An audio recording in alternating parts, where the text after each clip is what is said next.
Isso mesmo, Homero. Pós-carnaval, vamos falar de saúde. Mais um Saúde Cidade começando por aqui. Você pode acompanhar o programa a partir de agora, além da 100.1, também nas redes sociais, no Instagram do Hospital Evandro Ribeiro, da Rádio Cidade. Hoje a gente vai bater um papo com o Dr. Leonardo Vilela, oftalmologista. A gente vai falar sobre dificuldade visual e correções. Doutor, muito bom dia, seja bem-vindo. Bom dia, Aninha. Bom dia, Homero. Bom dia para todos os ouvintes. É um prazer estar aqui de novo para falar um pouco mais sobre esse tema. A gente que agradece, doutor. Se você tem alguma dúvida, quer mandar a sua pergunta aí para o doutor Leonardo, fique à vontade, tá? Lembrando que o WhatsApp da cidade é novo, então já salva aí 329-9131-1001. Doutor, para a gente começar, quais são os principais sinais de que uma pessoa está com dificuldade visual? Tem algum alerta para essa pessoa? Sim, geralmente essa pessoa ela começa a notar uma visão embaçada, uma visão borrada, tanto para longe quanto para perto ou para ambos. Então, geralmente o paciente costuma relatar em consulta, por exemplo, quando ele está dirigindo uma placa que está mais distante, ele já não consegue vê-la quando está uma distância maior, só quando se aproxima mais. Ou, por exemplo, quando está num ponto de ônibus. O ônibus, só consigo ver o ônibus quando ele chega mais próximo. Ou, por exemplo, um filme com legenda que ele está vendo, a legenda ele já não consegue ler, já começa a embaralhar as letras, então ele já mostra que ele já está apresentando uma dificuldade para longe, né? Para perto, por exemplo, eles costumam relatar que uma bula de remédio, essas letrinhas aqui eu já não estou conseguindo ler. Ou, por exemplo, também até cardápios de restaurante, né? Não estão conseguindo ver. Ou o próprio celular. Às vezes está olhando o celular ali, já não estou conseguindo enxergar, então já está apresentando aquela dificuldade para perto.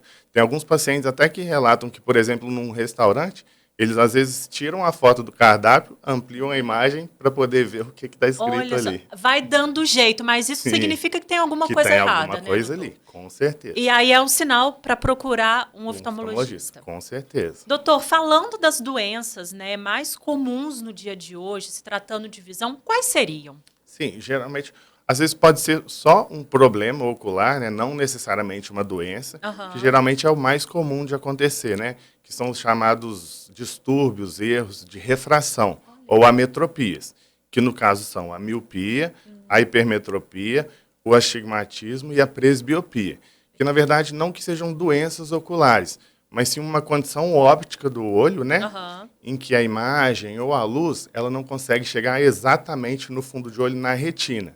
Então, acaba causando um embaçamento visual. Por exemplo, no caso da miopia. Essa imagem, ela forma antes da retina. Então, por isso, o paciente acaba tendo uma dificuldade maior para enxergar de longe. A hipermetropia já seria o contrário. Ela acaba formando depois da retina. Então, acaba que o paciente ele tem uma dificuldade para enxergar tanto para longe quanto para perto, mas às vezes ele acaba queixando mais da dificuldade para perto. O astigmatismo, por exemplo, ele geralmente é causado mais comumente por uma irregularidade na córnea. A córnea seria a parte mais anterior, transparente e superficial do olho, que é a primeira parte que passa ali a imagem, né? Como se fosse a tampa do vidro do relógio, a gente costuma exemplificar para o paciente. Então, às vezes, essa córnea ela tem uma irregularidade que também faz a imagem chegar lá no fundo de olho, na retina, em focos diferentes. Isso causa uma distorção da imagem, causa uma dificuldade tanto para longe quanto para perto também, embora o paciente relate mais uma dificuldade mais para longe, né? E a presbiopia, né? Que é a dificuldade que o paciente começa a apresentar geralmente a partir de 40 anos, que começa a ter dificuldade para perto, que é conhecida popularmente como a vista cansada, né? Que é aquela dificuldade que surge. E aí é normal um paciente ter dois desses problemas juntos ou até mais, doutor? Sim, é bem comum. Principalmente miopia e astigmatismo. Em geral, eles costumam estar associados. Outros aí já não acontece. Por exemplo, miopia com hipermetropia, não, porque a imagem ou forma antes ou forma depois. Hipermetropia com astigmatismo pode acontecer, e o presbita, que chega a partir de 40 anos, ele pode ter uma miopia associada, uma hipermetropia associada, ou até mesmo um astigmatismo associado. Doutor, de forma geral, o que causa cada uma dessas doenças? Desses problemas, né? Tem alguma causa assim igual para todas elas? Não tem uma causa específica, né? Acaba que, geralmente, pode ser da própria anatomia do olho, né? Geralmente, os míopes costumam ter um olho um pouco mais longo, ou uma córnea, que é a estrutura que eu falei, um pouco mais curva, o que faz com que a imagem chegue antes da retina, o hipermétrope seria o contrário. Então, assim, não acaba que algumas coisas vão causando esse erro de refração, mas a estrutura ocular em si, ela é saudável. Doutor, às vezes uma dificuldade visual pode não ser problema de óculos, né? Quais as principais doenças aí sim que podem causar dificuldade visual? Sim, exatamente. Isso é muito importante, porque às vezes o próprio paciente acha que está com uma dificuldade de visão e acha que pode ser um óculos, e quando vai na consulta, a gente acaba descobrindo alguma doença ocular, né? Que aí sim a gente acaba preocupando mais, de certa forma, para prevenir questões de cegueira, de perda de visão. Então, por exemplo, uma catarata. Às vezes o paciente vai com uma idade mais avançada, achando que é só trocar o grau do óculos, e quando chega, a gente vê que ele está com uma catarata, que é uma opacificação do cristalino, que é uma lente que a gente tem dentro do olho, que ela, com o passar dos anos, vai opacificando e vai causando essa baixa de visão. Um ceratocone, por exemplo, igual eu falei, a córnea, essa parte do olho, ela vai ficando pontuda em formato de cone. Sim. Então, por isso o nome ceratocone. Isso vai causando uma baixa de visão, às vezes até gera uma miopia ou até um astigmatismo mais alto também, né? Mas aí quando a gente faz exames mais específicos, a gente acaba descobrindo que é ceratocone, aí já existem outras formas de tratamento. Por exemplo, o paciente diabético, por exemplo, que tem aquela diabetes descompensada e começa a apresentar uma baixa de visão. Quando chega para a consulta, a gente vê que ele começa a apresentar alterações na retina, que é o que a gente chama de retinopatia diabética, que são alterações causadas na retina pelo diabetes. Outra doença também comum é uma degeneração da mácula relacionada à idade, geralmente nos pacientes mais idosos, que causa também uma baixa de visão. Então, assim, existem várias doenças que podem causar dificuldade de visão e não necessariamente ser somente grau de óculos. Perfeito. Para você que chegou agora, a gente está conversando com o Dr. Leonardo Vilela, oftalmologista do Hospital Evandro Ribeiro, e tem dúvida no nosso WhatsApp, doutor. Há algum exame de rotina ideal, além daquele exame de ver as famosas letrinhas? Sim, esse exame de ver as letrinhas, né, o exame de acuidade visual que a gente fala, que no geral é para ver como que está a visão da pessoa e se ela de fato tem algum grau. Mas a gente sempre complementa o exame oftalmológico com o exame de biomicroscopia, que a gente fala, que a gente avalia as estruturas oculares externas, e a parte do fundo de olho também, que a gente sempre avalia a retina, e a parte de pressão intraocular, que a gente sempre avalia também a pressão intraocular. Então, não é só o exame de ver grau, de ver lente, a gente tem que complementar o exame oftalmológico com a estrutura ocular também. E de quanto em quanto tempo, doutor, é ideal a pessoa procurar um oftalmologista? Tem uma data certa? Gente, assim, se a pessoa não tem sintoma, eu acho válido pelo menos uma vez por ano. Para rotina e acompanhamento, tá ótimo. Porque às vezes tem algumas doenças que a gente fala que são silenciosas, às vezes elas não manifestam sintomas, às vezes a gente acaba descobrindo em exame de rotina mesmo. Então, acho válido, independente de qualquer coisa, uma consulta pelo menos uma vez por ano é o ideal. Perfeito. Acaba que as pessoas, né, que usam óculos, elas mantêm um pouco essa frequência, né? Mas aí, nesse caso, tem algum outro tipo de correção, né, para alguma doença, enfim, algum problema que a pessoa que usa óculos tem algum jeito de corrigir sem ser o uso do óculos, doutor? Sim, o óculos acaba sendo o principal, né? Que o paciente vem em consulta, a gente acaba prescrevendo o óculos, mas às vezes tem aquela pessoa que não gosta de usar óculos ou não quer usar óculos, né? Então ela tem a opção de lente de contato, por exemplo, né? Seja lente de contato rígida ou lente de contato gelatinosa, né? Mas tem aquela pessoa também que não quer usar lente de contato ou não adaptei ao uso da lente de contato, não gosta de usar lente de contato. Tem também a opção da cirurgia refrativa, né? Que a gente faz a correção do grau, né? A laser, que o laser ele atua na córnea, como eu falei, ele remodela essa córnea e ajusta o foco para chegar exatamente na retina, sem precisar do óculos ou da lente de contato. Então, é uma opção também para aqueles que não querem usar óculos ou lente de contato. E todo mundo pode passar por essa cirurgia, doutor? Tem algum pré-requisito, por exemplo? Sim, aí o principal para a gente avaliar a cirurgia refrativa é a estabilidade do grau. Então, a primeira coisa é o grau estar estável, né? Em geral, esse grau ele costuma estabilizar entre 20 e 25 anos. Não que seja uma regra, às vezes tem pacientes que com menos de 20 anos o grau já estabilizou E tem pacientes que com mais de 25 o grau ainda não estabilizou. Então é um pouco variável, mas em geral nessa faixa etária ele costuma estabilizar. Então uma vez o grau estando estável, a gente faz alguns exames para avaliar a estrutura dessa córnea, que é exatamente onde o laser vai atuar, para ver se essa córnea tem uma espessura ok, que é liberado para a gente fazer o laser, se tem uma curvatura, se tem um número de células bom. Então a gente faz uma avaliação dessa córnea, desde que essa córnea esteja saudável, a princípio o paciente pode ser submetido à cirurgia. E tem muita gente que fala, doutor, que passou um tempo aí que fez a cirurgia, o grau volta ou não zera totalmente. Isso é verdade? Tem algum risco associado a isso? Isso até pode acontecer, é mais raro de acontecer, porque a partir do momento que o grau está estável, a tendência é que ele não volte. Mas se porventura, às vezes um paciente operou em um grau que ainda não estava estável, então às vezes pode isso acontecer, né?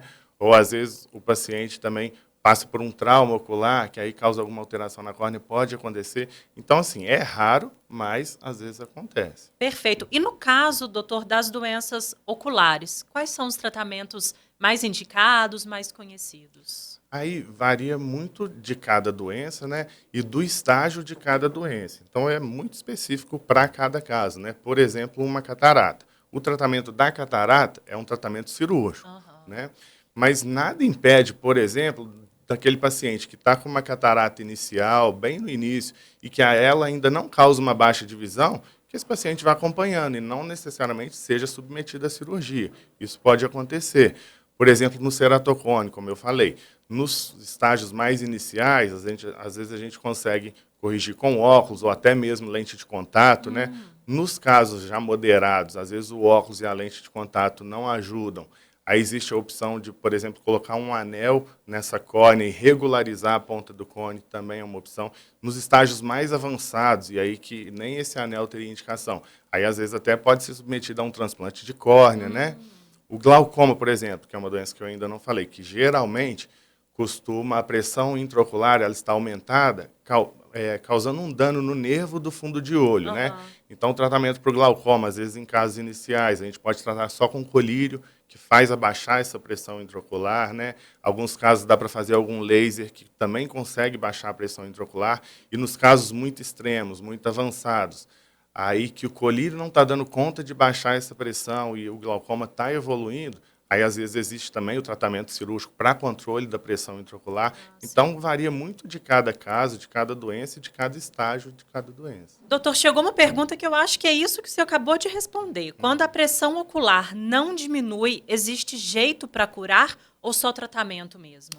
Isso, aí exatamente, é o tratamento, né? Se não está diminuindo com o colírio, às vezes tem alguns colírios que a gente usa, né? Até 4 classes diferentes. Às vezes a gente associa colírio, coloca 2 colírios, 3 colírios, em alguns casos até 4 colírios diferentes, e às vezes a pressão não abaixa.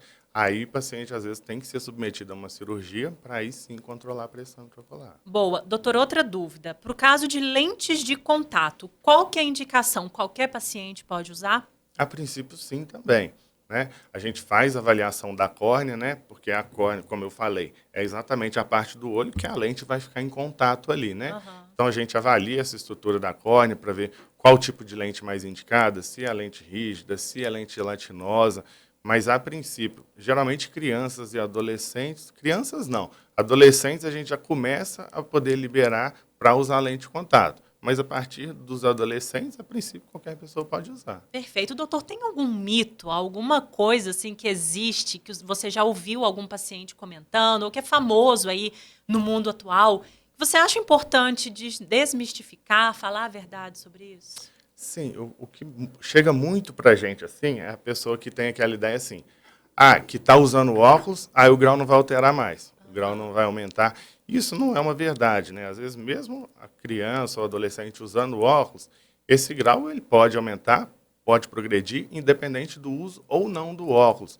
Mas muitos pacientes têm essa ideia, não, mas usou direitinho e o grau mesmo assim aumentou. Sim, isso pode acontecer. Hoje em dia até existem algumas lentes especiais que tentam segurar a progressão no caso da miopia. Isso até existe.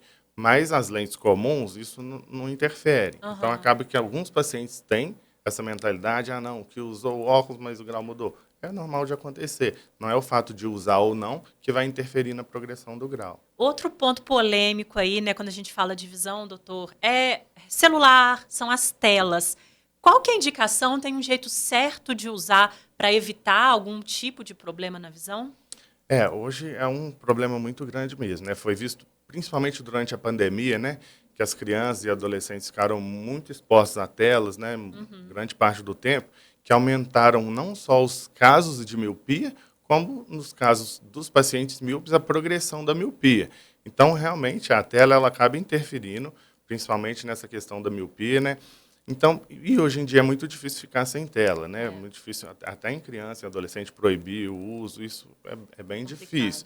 Então, o que geralmente a gente tenta recomendar é evitar o uso excessivo, né? Várias horas direto ali, sempre tentar dar uns intervalos de descanso para não ficar aquele tempo todo ali e estimular atividades ao ar livre, né? Para estimular principalmente a visão de longe, porque, como eu falei, a miopia é a dificuldade para longe, e às vezes a pessoa está com aquele estímulo só de perto ali. Então, a gente tenta estimular essas atividades ao ar livre para evitar disso acontecer. Boa. Para fechar o Saúde Cidade de hoje, doutor, para quem está enrolando para fazer um exame agora ou atualizar aí o grau, enfim, qual que é a sua dica? Que procure um oftalmologista. O quanto antes, né? Exatamente, porque como eu falei, às vezes pode não ser somente problema de óculos, né? Pode Exatamente. ser uma doença ocular. Entre as doenças oculares, algumas, como eu falei, são silenciosas, então a gente acaba fazendo o diagnóstico durante a consulta, né? E dentre as doenças oculares, dependendo da doença, quanto mais cedo a gente faz esse diagnóstico, mais cedo a gente institui esse tratamento, a gente consegue ter um melhor prognóstico de visão e evitar uma possível perda de visão ou até uma cegueira no futuro. Então, por isso que é sempre recomendável consultar o oftalmologista. Perfeito. Então, ó, esse é seu puxão de orelha, tá? Se você está sentindo alguma alteração, aproveita, faz, agenda a sua consulta, né, doutor, para parar de enrolação. Exatamente, com certeza. Doutor, muito obrigada pela sua presença. Nada, eu que agradeço. Imagina. Saúde Cidade de hoje fica por aqui. A gente volta na próxima quinta-feira, 8h30 da manhã, e daqui a pouquinho a gente volta fechando o Acorda Cidade de hoje.